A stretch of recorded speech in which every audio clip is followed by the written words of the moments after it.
পাতের শেষে মিষ্টিমুখ করতে ইচ্ছে করলে বানাতে পারেন এই লোভনীয় স্বাদে আনারসের চাটনি। খুবই সহজ পদ্ধতিতে একবার বানিয়ে 7 থেকে 10 দিন ফ্রিজে রেখে খেতে পারবেন। প্রথমে আনারসের দুই দিকটা কেটে নিন। আনারসের খোসা খুবই শক্ত হয়, তাই সাবধানে খোসাগুলোকে ছাড়িয়ে নিন। এবার আনারসে এই যে কালো অংশগুলো রয়েছে এই ওগুলোকে কেটে বাদ দিয়ে দিন, এগুলো খাওয়া হয় না। খুব ছোট পিস করে আনারস কেটে নিতে পারেন, আবার মিক্সিতে বেটেও নিতে পারেন। ফ্রাইং প্যানে সরষের তেল গরম করে নিন। ফোড়নে ভেজে নিন আস্ত মৌরি আধা চামচ, 5 ফোড়ন আধা চামচ, একটা শুকনো লঙ্কা। এই কেটে রাখা আনারসের পিসগুলো দিয়ে দিন। সামান্য বিট লবণ ছড়িয়ে ভাজতে থাকুন। সামান্য হলুদ গুঁড়ো দিন কালারের জন্য। দিয়ে দিন 1 গ্লাস জল।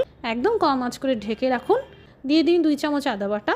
ভালো করে মিশিয়ে নিয়ে দিয়ে দিন 4 টেবিল চামচ চিনি, অথবা যতটা মিষ্টি করতে চাইছেন সেই বুঝেও চিনি দিতে পারেন। কিছু পরিমাণ কিশমিশ আর 2 চামচ মগজদানা দিয়ে দিন। কাজু বাদামও দিতে পারেন। আবারও কম আছে 5 মিনিট ফুটিয়ে নিন। একটা দারচিনির স্টিক গুঁড়ো করে দিয়ে দিন।